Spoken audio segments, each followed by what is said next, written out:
Welcome children.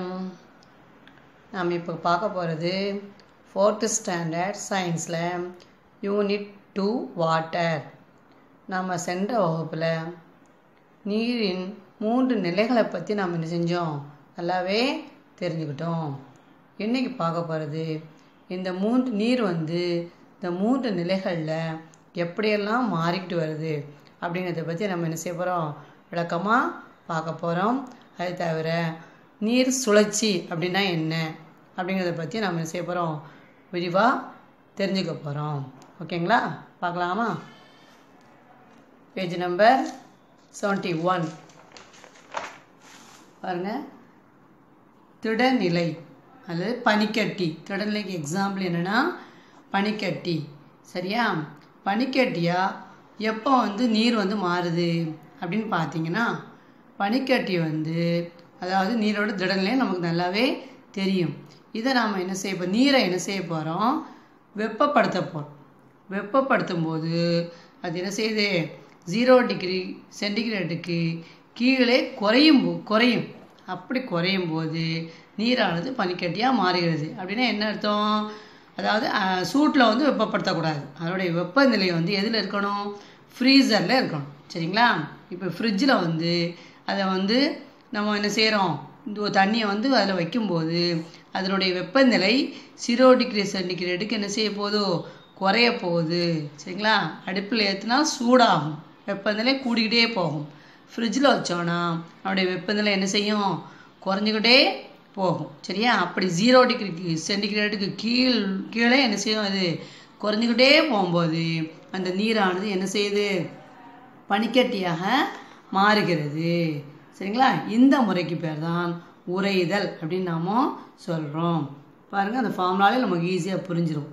நீர் 0 degree சென்டிகிரேட்டுக்கு கீழே குளிர வைக்கப்படும் போது அது பனிக்கட்டியாக மாறுகிறது.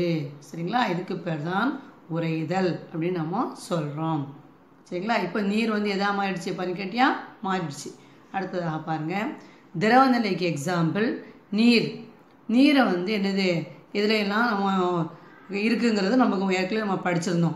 பாருங்கள், பெருங்கடல்கள், ஆறுகள், அருவிகள், சரிங்களா, ஏரி, குளங்கள் போன்றவற்றெல்லாம் என்ன செய்யுது, நீரானது திரவ நிலையில் தான் காணப்படுகிறது. அது நம்மளுக்கு நல்லாவே தெரிஞ்சிருக்கு ஏற்கனவே. அடுத்ததாக, உனது ஊரில் உள்ள எவையேனும் 2 நீர்நிலைகளின் பெயரை எழுது. சரியா? உங்கள் ஊரில் நீ பார்க்கக்கூடிய நீர்நிலைகள் 2. இதிலெல்லாம் தண்ணி கிடக்கும், குளம் பார்த்துருக்கீங்க, அது தவிர ஆறு தவிர கிணறுலாம் பார்த்துருக்கீங்க. சரி, இது இதெல்லாம் என்ன செய்யலாம், எழுதிக்கலாம். சரிங்களா? இது எல்லாமே நீர்நிலைகள் தான்.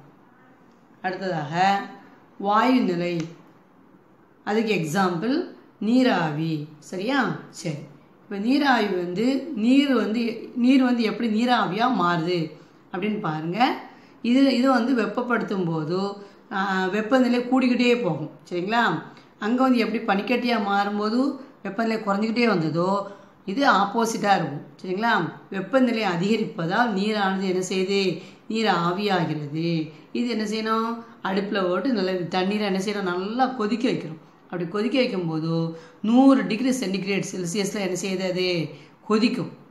முதல்ல லேசாக வெப்பமாக இருக்கும். அதுக்கப்புறம் மேலும் போக போக போக அது வெப்பம் கூட கூட கூட அதோடைய சென்டிகிரேடு என்ன செய்யும், கூடிக்கிட்டே போய் 100 டிகிரி செல்சியஸ் எப்போ ஆகுதோ அப்போ தான் அந்த தண்ணி கொதிக்கும்.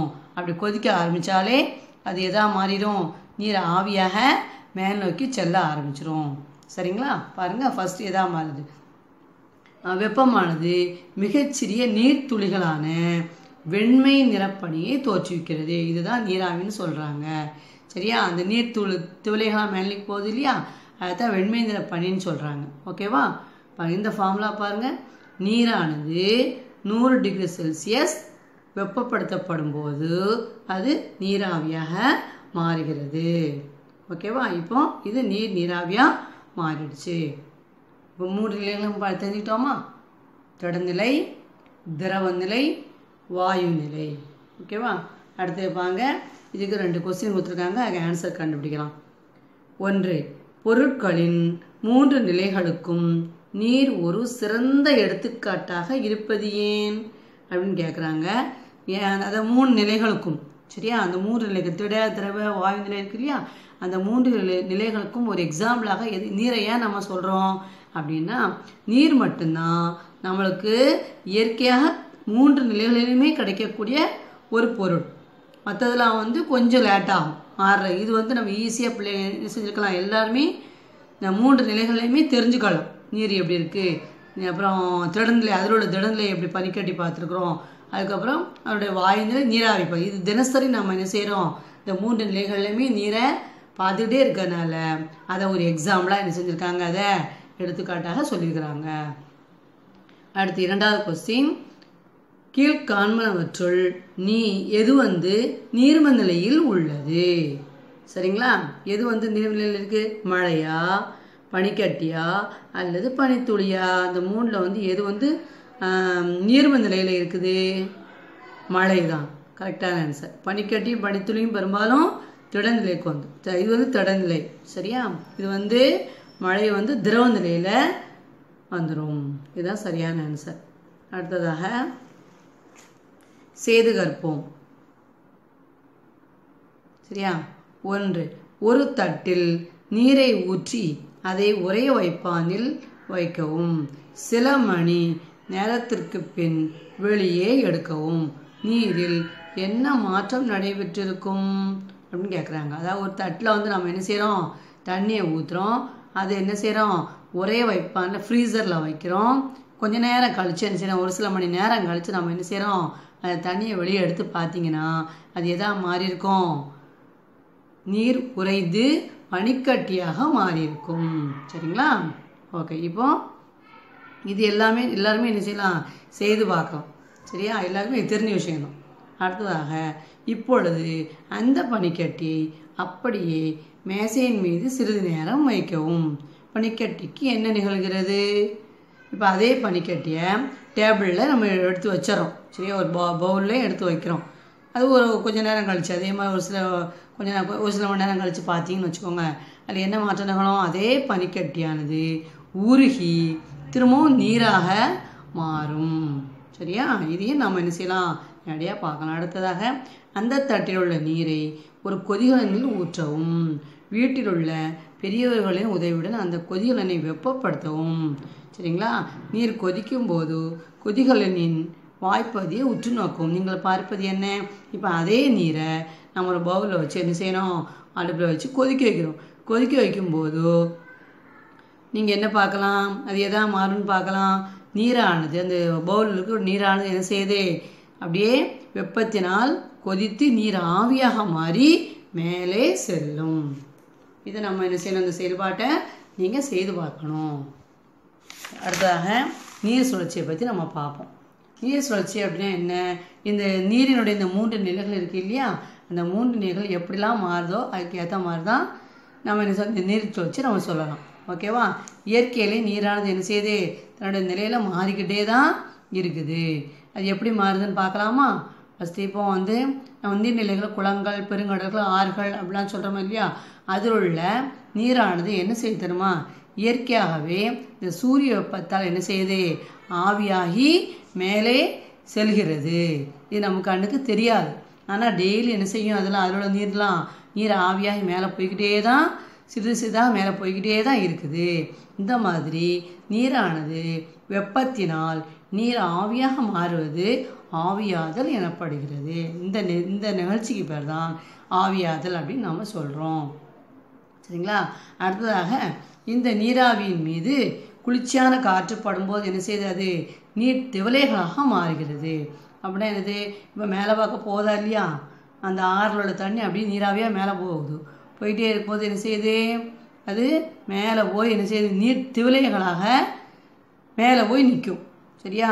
மேலே போய் என்ன செய்யும், துளி துளியாக போய் ஒன்றா சேர்ந்து போய் மேகமாக நிற்கும். சரிங்களா.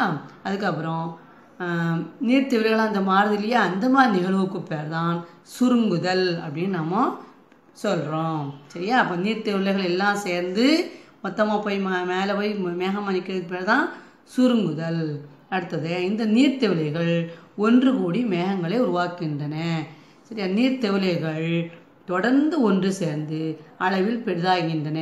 இப்படி அடிக்கடி நம்ம என்ன செய்யறது, அந்த நீர் ஆவியாகி மேலே சென்று சென்று சென்று மேலே போய் என்ன செய்யுது, நிறைய நீர்த்துளிகள் ஒன்றா சேர்ந்து பெரிய பெரிய மேகங்களை உருவாக்குகிறது. இந்த பெரிய மேகங்கள்ல எல்லாமே நீர்த்துளிகள் தான், வேறு ஒன்றுமே கிடையாது. சரியா? நம்ம இங்கேருந்து பார்க்கக்கூடிய பஞ்சு முட்டாய் மாதிரி இருக்கக்கூடிய மேகங்கள் எல்லாமே நீர்த்துளிகளாக தான், பனித்துளிகள். சரியா? நீர்த்துளிகளாக மேலே போய் நிற்குது. இப்போ அதில் என்ன செய்யுது, குளிர்ந்த காற்று அதில் பட்டுன்னு வச்சுக்கோங்களேன், அந்த மேகமானது என்ன செஞ்சது, மழை பொழிய ஆரம்பிச்சிடும். இப்போ ஏற்கனவே மேகம் வந்து பெரிய வெயிட்டாக ஆயிடுச்சு, நிறைய நீர்த்துளிகள் சேர்ந்து வெயிட்டாக மாறிடுச்சு. அதுக்கப்புறம் இப்போ இதில் வந்து என்ன செய்யுது, குளிர்ந்த காற்று பட்டுன்னு வச்சுக்கோங்க, அந்த வெயிட் தாங்க முடியாமல் டப்புன்னு திரும்ப என்ன செஞ்சிடும், திரும்பவும் அது கீழே வாக்கே மழை மாதிரி அந்த நீர்த்துளிகள் மழையாக மாறி கீழே பொழிகிறது. சரியா? இந்த நிகழ்ச்சிக்கு பேர் தான் வீழ்படிவாதல் அப்படின்னு சொல்கிறாங்க. ஓகேவா? சரி, அப்போ இந்த மூணுமே சேர்ந்து தான் நீர் சுழற்சின்னு சொல்கிறோம். இதெல்லாம் ஆவியாதல், சுருங்குதல், வீழ்படிவாதல், இந்த 3 நிகழ்வும் சேர்ந்தது தான் நீர் சுழற்சி. பாருங்கள், அதாவது இப்போ அடுத்தது இன்னும் ஒரே ஒரு நிகழ்ச்சி செய்தி. குளிர் பிரதேசங்களில் பார்த்தீங்கன்னா இந்த மாதிரி நீர்த்துளிகள்னு சொல்கிறோம் இல்லையா, இது எல்லாம் ஒன்று சேர்ந்து பனித்துளியாக அப்படியே பனித்துளியாக அப்படி பெய்யும், அல்லது ஆலங்கட்டி மழையாக கூட என்ன செஞ்சிடும், பெய்யும். அங்கெல்லாம் பார்த்தீங்கன்னா நிறைய சாதாரண மழை பெய்யாது, கட்டி கட்டியாக என்ன செய்யும், பனிக்கட்டியாக அப்படியே கீழே விடும். ஏன்னா ஃபுல்லாக குளிர் பிரதேசம், கூலாகவே இருக்கும். அதனால் நல்ல ஒன்று சேர்ந்து நீர்த்துளிகள் கட்டி கட்டியாக என்ன செய்யும், சேர்ந்து அது பனிக்கட்டியாக மாறி ஆலங்கட்டிய மழையாக கூட அங்கே அடிக்கடி பெய்யும். அங்கே இருக்கிறவங்களுக்கு அதை நல்லாவே பார்க்கலாம். சரியா? அடுத்தது நம்மளுக்கு எப்போவாச்சும் ஒரு நேரம் ரொம்ப கூல் நேரங்களில் அந்த மாதிரி ஒரு சில சின்ன சின்ன பனிக்கட்டிகள்லாம் நம்ம என்ன செய்யலாம், மழையோடு சேர்ந்து நம்ம பார்க்கலாம். ஓகேவா? பாருங்கள், நீர் சுழற்சி என்பது ஒரு நிலையிலிருந்து மற்றொரு நிலைக்கு நீர் மாற்றம் அடைகின்ற தொடர்ச்சியான இந்த இத்தகைய நிகழ்வுக்கு தான் நீர் சுழற்சி அப்படின்னு நம்ம சொல்கிறோம். பாருங்கள், ஆவியாதல், சுருங்குதல் மற்றும் வீழ்படிவாதல் போன்ற முறைகளினால் நீரில் ஏற்படும் தொடர்ச்சியான சுழற்சியே நீர் சுழற்சி எனப்படுகிறது. ஓகே, இந்த பிக்சரை பாருங்கள், எல்லாமே அழகாக புரியும். நீர் சுழற்சியில் ஃபஸ்ட்டு நீர்நிலைகள் கீழே இருக்குது, ஏரி, கடல் இருக்கா. இதில் இருந்து அப்படியே என்ன செய்யுது, சூரிய வெப்பத்தால் அப்படியே நீரானது ஆவியாகி மேலே சென்று மேகமாக மாறி சுருங்குது. அதுக்கப்புறம் அது என்ன செய்யுது, ஒன்றாக சேர்ந்து திரும்பவும் வீழ்படிவாது கீழே பக்கம் மழையாக பொழியுது. இந்த மாதிரி தொடர்ந்து 3 நிலைகளை மாறி மாறி வரக்கூடிய நிகழ்ச்சிக்கு பேர் தான் நீர் சுழற்சி அப்படின்னு நம்ம சொல்கிறோம். ஓகே, இன்னும் ஒரு விஷயம் அறிஞ்சுக்கோங்க. மூச்சு விடுவதனால் ஒவ்வொரு நாளும் நம்ம ஒரு கோழை நீருக்கு மேல் விளக்குறோம். அதாவது நம்ம மூச்சு விடுறதுனால நம்ம உடம்புல தண்ணீர் வந்து கொஞ்சம் கொஞ்சமாக என்ன செய்யுது, நீர் ஆவியாகி வெளியே செல்லுக்கிட்டே தான் இருக்குது. எந்த அளவுக்கு, ஒரு நாளைக்கு ஒரு கோழை அளவுக்கு என்ன செய்யுது, இந்த மூச்சு விடுறதுனால நாம் இந்த தண்ணியை இழக்கிறோம். சரிங்களா?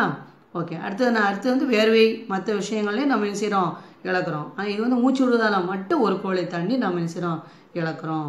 அடுத்ததாக சிந்தித்து விடைகள். ஈரமான துணியில் இருக்கும் நீருக்கு என்ன நிகழ்கிறது, நம்ம துணி துவைச்சி காயப்படுறோம், அதில் வந்து என்ன செய்கிறோம், தண்ணி எப்படி வெளியாகுது, சூரிய வெப்பத்தால் என்ன செய்யுது, அந்த துணியில் உள்ள ஈரம் நீர் ஆவியாகி மேலே செல்கிறது. அதனால தான் அந்த துணி சீக்கிரமாக காய்கிறது. அப்போ வெயில் எந்த அளவுக்கு படுதோ அந்த அளவுக்கு சீக்கிரமாக துணி காய்ந்து விடும். அடுத்ததாக விடையளிப்போம். சரியான விடையை தேர்வு செய்க.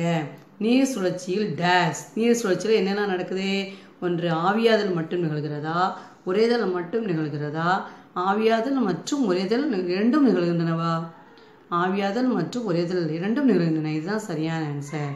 ஓகே, இது வரைக்கும் என்ன செஞ்சுக்கோங்க, நல்லா படிச்சுக்கோங்க. அடுத்த கிளாஸில் மீட் பண்ணுவோம். தேங்க்யூ.